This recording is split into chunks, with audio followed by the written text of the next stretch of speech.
Obviously, Andrew Wiggins has gotten tons of attention going into the season. When did he first sort of, for you, kind of jump on your recruiting radar, and what were your thoughts on him as you watched him progress? 3-4 years ago, I think, maybe longer than that. He's a terrific player. You know, he's big, he's versatile. He can do a lot of different things. He's not just on the perimeter, he can go inside. And he has his athleticism is superior. So he's a good player. He's a good player. Yeah. Talk about the matchup between Smith and Embiid, two big guys, but they're different guys. Well, they're very different, at least body types if you look at them.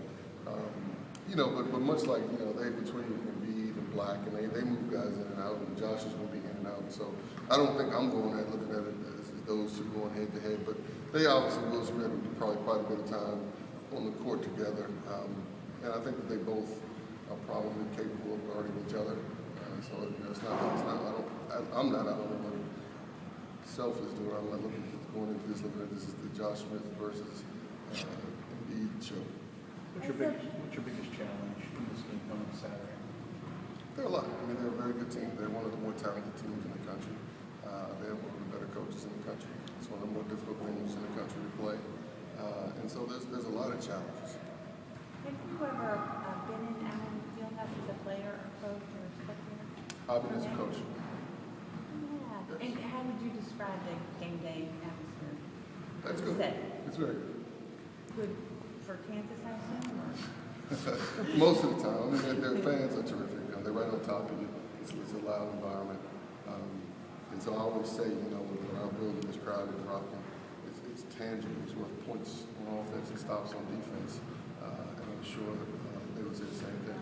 It's your first true road game of the year. Do you think you guys are prepared to play in an environment like that? We'll see. I think so. Well, not the Eli game is the main point of emphasis in terms of what you want to see improvement on. Guess what I'm going to say? Huh? Guess what I'm going to say? What? What? Offense and defense. Yes. Not concerned about the special teams. I mean, we have to improve in every area, and it has nothing to do with coming off the Eli. Just as we get one step closer to Big East Conference play. This team and how they win games and how they play is dramatically different than Eli. So it's almost apples and oranges as it relates to our previous game. But we just have to play. We're going to be in a hostile environment, if you will, against a very good team. I don't think, listening back to the tape the other night, I don't think we asked you one question about Devontae. And when you look at the box score, he had points, rebounds, assists, steals, and he's kind of been doing that every game, a lot of everything. Let's talk about how he's been helping you guys in so many different ways this year. Yeah, and I don't remember the box, but he has to. He can score, and most of the time people just look at scoring. But he also has a knack for getting rebounds. He's a very good rebounder for someone his size and athleticism. So he has to do that for us. He has to make sure other guys are getting involved and getting shots and some through passes. So he has the response because of his God-given ability and because of what we need from him. He has the responsibility to do many different things every night. Every night is very successful. What kind of challenge is Mason their point guard? Well, as Mason is a Nadir. They kind of go back and forth, and they both can put the ball on the court. They both can get to the rim.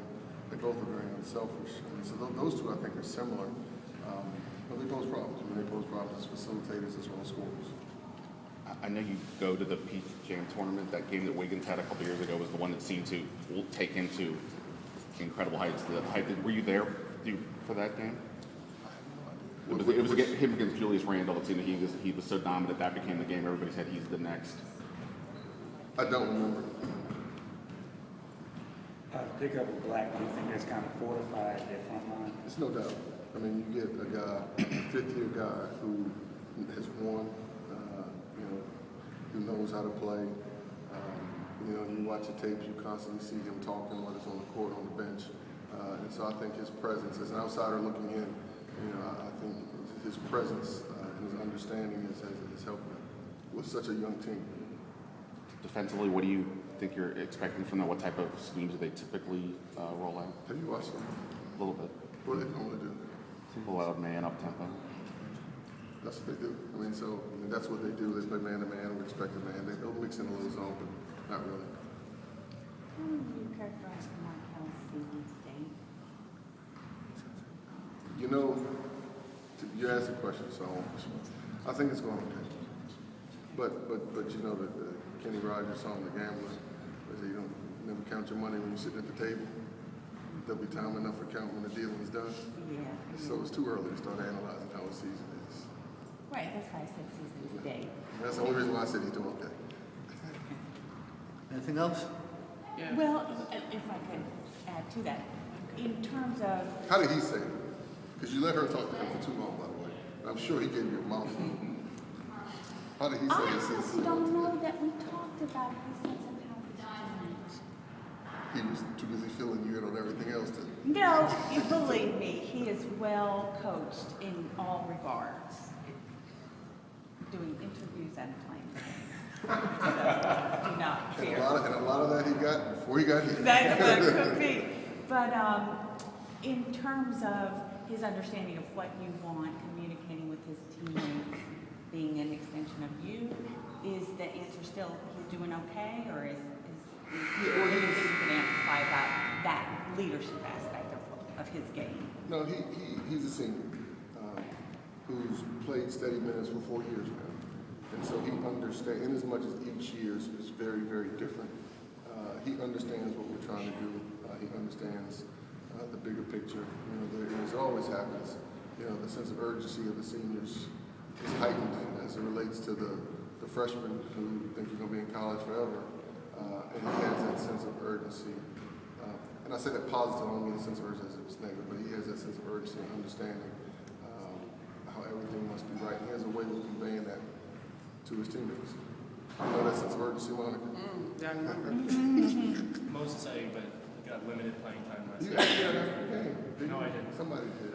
He got, well, I don't think anybody did, but he got 1 minute of playing time, and he's kind of had sporadic playing time this year. What's his role with his team, and do you envision him having a big role in this upcoming game, especially against the bigger Kansas opponent? His role is, as with everyone, when the coach puts you in, produce. Yeah, offensively, Kansas has had their struggles, especially the last couple of games, primarily against Florida, against the zone defense, just kind of getting anything efficient going on offense. Is that going to be more so part of your game plan on Saturday than it has been in previous games? Not necessarily. I mean, I don't think that. I mean, I think that the Florida game, I think, was a blip. I mean, Florida just came at them, and everything seemed to go right for Florida that game. I don't think that's indicative of who Kansas is, and so I think they're pretty good against both man and zone.